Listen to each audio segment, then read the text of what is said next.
Hello everyone, आप सभी का स्वागत है हमारे यूट्यूब चैनल में। तो जैसा कि हमने लास्ट एपिसोड में देखा था कि किस तरह से यांग शू ने अपने फैमिली के कारवां की मदद की होती है और वो यांग फैमिली का यांग जी पूरी ट्रुप के साथ इनके कारवां पे हमला करने आया होता है। इसका सामना अकेला यांग शू ही करता है और वो इस फाइट में जीत जाता है और यांग जी को हरा डालता है। लेकिन इतने में ही वो एक खाई के नीचे गिर जाता है, जहाँ से अब उसे गैंगलॉन्ग सिटी की तरफ अकेले बढ़ने का रास्ता तय करना है, उस घने जंगल को पार करते हुए। अब यहीं से एपिसोड की शुरुआत होती है और हमें यांग शू के भाई को दिखाया जाता है, जो कि अपनी फैमिली के पास पहुंच के ग्रैंडफादर को सारी बात बता रहा होता है कि कैसे अकेले यांग शू ने ही यांग जी को हरा दिया है और अब यांग शू पहले की तरह कमजोर नहीं रहा। आगे वो कहता है लेकिन अनफॉर्चुनेटली वो उन घने जंगलों में गिर चुका है, इसलिए वो अपने ग्रैंडफादर से रिक्वेस्ट कर रहा होता है कि कुछ लोगों को भेज करके यांग शू को वहाँ से रेस्क्यू कर ले और उसे ढूंढने की कोशिश करे ताकि उनका चौथा भाई यानी कि यांग शू सही सलामत घर वापस आ सके।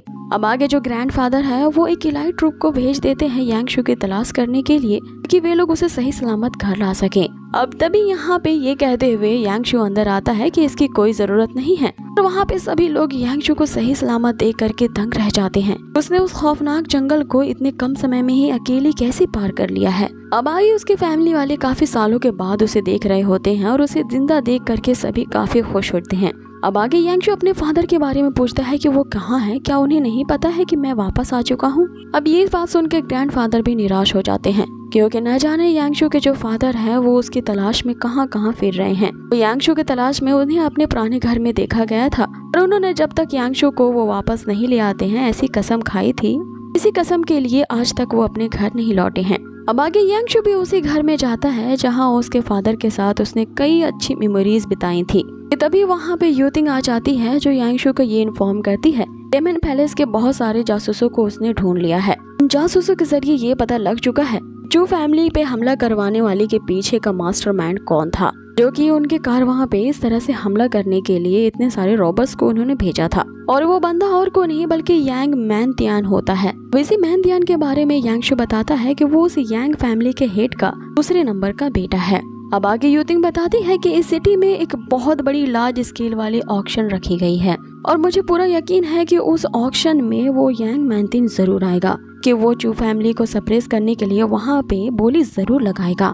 चारों तरफ से इसके बारे में रूमर्स है कि उस ऑक्शन में heart of A demonic tree की भी बोली लगाई जाएगी। अब ये जो हार्ट होता है इसकी डेमन ट्री वॉरियर्स को जरूरत होती है, तो इसे पाने के लिए कितने भी दाम की ऊंची बोली लगा सकते हैं। इसलिए यांग शू यूतिंग को अब ये ऑर्डर देता है कि तुम डेमन पैलेस की तरफ से मेरे बिहाव में इस ऑक्शन में पार्टिसिपेट करोगी और किसी भी हाल में वो हार्ट ऑफ डेमन ट्री हमारे हाथों से नहीं जाने चाहिए, उसे तुम्हें खरीद लेना है।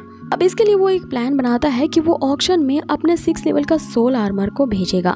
वो यांग फैमिली जरूर ये चाहेगी कि वो इस ट्रेजर को ले ले और इसकी ज्यादा से ज्यादा तुम बोली लगवाना, और जैसे ही वो यांग मैनतिन इसको खरीद ले उसके कारवां पे अटैक करेंगे और इस आर्मर समेत उसके एडिशनल फंड्स को भी वहाँ से चुरा लेंगे, क्योंकि वो जो मैनतियान है वो फाइनेंशियल कंट्रोलर है। फैमिली से रिलेटेड सारे पैसों के लेन देन का काम वही करता है, इसलिए सारे रकम और ट्रेजर्स उसी के पास रहते हैं। अब आगे हमें उसी यांग मैनतियान को दिखाया जाता है जो एक कारवां ले करके जिसमें फैमिली के सारे ट्रेजर्स हैं उसे ले करके गैंगलॉन्ग सिटी की तरफ पहुंच रहा होता है। इस पे उसका बेटा शांत करवाते हुए कहता है कि किसी की भी इतनी हिम्मत नहीं है कि वो यांग फैमिली के कारवां को लूट भी सके, इसीलिए हमें इस कारवां को ले जाने के लिए किसी का भी भय नहीं है, क्योंकि हमारी फैमिली है जो इस पूरे एरिया की बिगेस्ट थीफ है। हमारे से ज्यादा लूटपाट और भला कौन ही कर सकता है। बिस्को इतना कहने की देर होती है कि वे घोड़े हिनहिनाते हुए वहाँ एक जगह रुक जाते हैं। अब यहाँ मैनतिंग सभी को सतर्क करता है, लेकिन इतने में ही एक हैरो जो कि आग से लथपथ है वो उनके कारवां पे अटैक की जाती है। चारों तरफ अफरा तफरी मच जाती है और वो मैनतिन अपने सभी आदमियों को जमा करने लगता है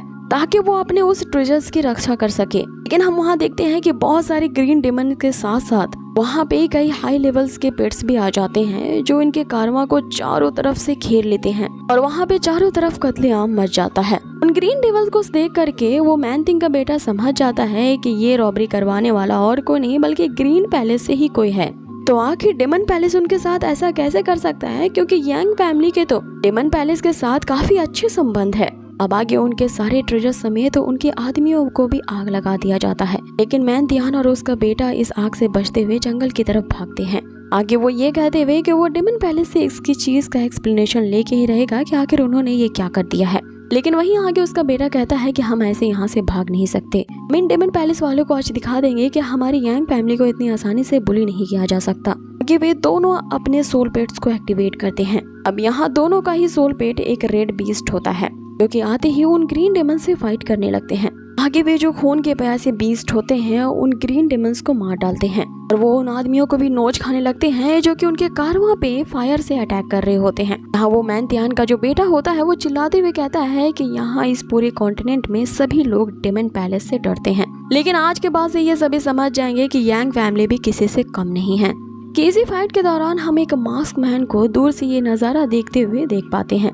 इसके बाद तुरंत ही वो सीन चेंज होता है और हमें उस ऑक्शन हॉल का सीन दिखाया जाता है। यहाँ पे सिटी के जाने माने अमीर बैठे होते हैं और अब उस ऑक्शन में वही हार्ट ऑफ डिमोनिक ट्री पेश किया जाता है। वो हार्ट वहाँ की लग्जरीज आइटम में से एक होता है जो कि एक वॉरियर लेवल के प्लांट सोल पेट को फिर से बना सकता है। अब इसकी कई सारी खासियतें बताने के बाद कि ये जो चीज है वो एक कमांडर लेवल से कंपेयर की जाती है। इसकी बोली वहाँ पर 7 लाख से शुरू की जाती है। अब इसे यांग फैमिली लेने के लिए इतना डिप्रेस होती है कि सबसे पहले बोली यांग फैमिली की तरफ से लगाई जाती है और वो 7,50,000 की होती है। कि तभी यूथिंग पर्दे के पीछे से वहाँ 8 लाख की बोली लगाती है, जो कि एक प्राइवेट रूम में बैठी होती है। ये देख के यांग फैमिली का वो बंदा खिंच जाता है और कहने लगता है कि आखिर किसकी इतनी हिम्मत हो गई कि वो यांग फैमिली के आड़े आए।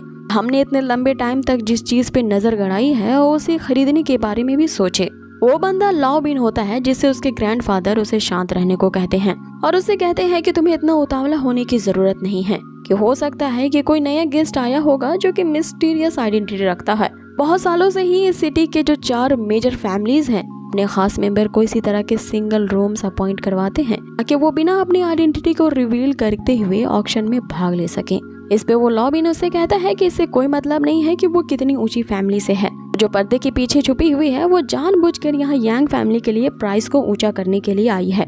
इसीलिए अब यांग फैमिली 9 लाख की बोली लगाता है, लेकिन लियोथिंग वहीं पे 1 मिलियन की बोली यानी कि 10 लाख की बोली लगा देती है। अब वहाँ ऑक्शन में सभी लोग हंसने लगते हैं और यांग फैमिली का मजाक उड़ाने लगते हैं, ये कहते हुए कि अब यांग फैमिली क्या करेगी, बोले आगे ऊंची करेगी कि नहीं। अपनी फैमिली की इस तरह से बेइज्जती सुन करके वो जो लॉबिन होता है वो गुस्से से तिलमिला रहा होता है, जिसपे उसके ग्रैंडफादर उसे शांत करवाते हैं कि इतना बेचैन होने की जरूरत नहीं है। वो heart of the demonic tree है, वो इतना ज्यादा कीमती है कि 1 मिलियन भी उसके लिए कुछ नहीं है।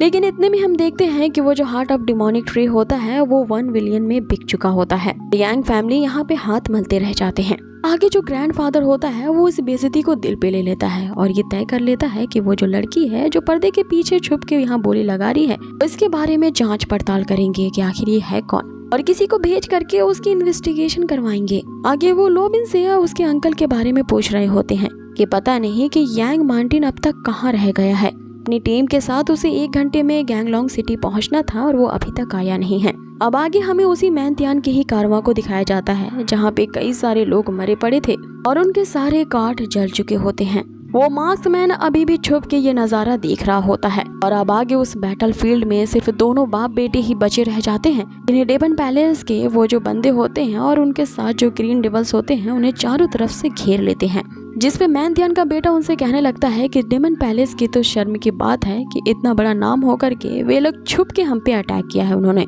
जिसपे मैंथियान उसे कहता है कि अभी ये सोचने की जरूरत नहीं है, सबसे पहले हमें यहाँ पे अपनी जान बचानी है, यहाँ से भागना होगा और फैमिली के लीडर को जाके इसके बारे में रिपोर्ट देनी होगी। लेकिन अभी भी मैंथियान के कई लोग बचे होते हैं जो इन दोनों बाप बेटों को बचाने के लिए यहाँ पे फिर से उठ खड़े होते हैं उन ग्रीन डेमन से मुकाबला करने के लिए। जिसपे मैंथियान उनसे थैंक यू कह रहा होता है कि हमारी यांग फैमिली ने हमेशा तुम्हें ट्रेस समझा और तुम्हारी बेइज्जती की है और आज तुम ही लोग हमारी जान बचाने के लिए इतना कुछ कर रहे हो। अब वो दोनों बाप बेटे वहाँ से भाग जाते हैं मैदान छोड़ के। अब इसी पल का ही वो मार्क्समैन इंतजार कर रहा होता है। 2 भगौड़े जो यहाँ से भागे हैं उनकी तरफ दौड़ पड़ता है क्योंकि उसने ये फैसला कर लिया है कि वो यांग फैमिली की पूरी फोर्स को तबाह कर देगा। अब आगे वे दोनों बाप बेटे जंगल में काफी दूर तक अंदर आ चुके होते हैं। अब उन्हें लगता है कि उनका कोई पीछा नहीं कर रहा है, इसलिए वो थोड़ा आराम करने के लिए रुकते हैं कि वहीं पे वो मार्क्समैन आ जाता है ये कहते हुए कि लगता है कि तुम दोनों अब हेल में ही आराम करोगे। अब इसी के साथ ही ये पहला पार्ट यही फिनिश होता है और आगे वो मार्क्समैन जो कि यांगशू ही है वो उनके साथ क्या करेगा हम इसके नेक्स्ट पार्ट में देखेंगे। तो गाइस आप लोगों को वीडियो जरा से भी अच्छी लगी हो तो प्लीज इसे लाइक जरूर कर दें। बहुत ही जल्द मिलेंगे इसके नेक्स्ट पार्ट में। Till then take care, stay healthy, good bye.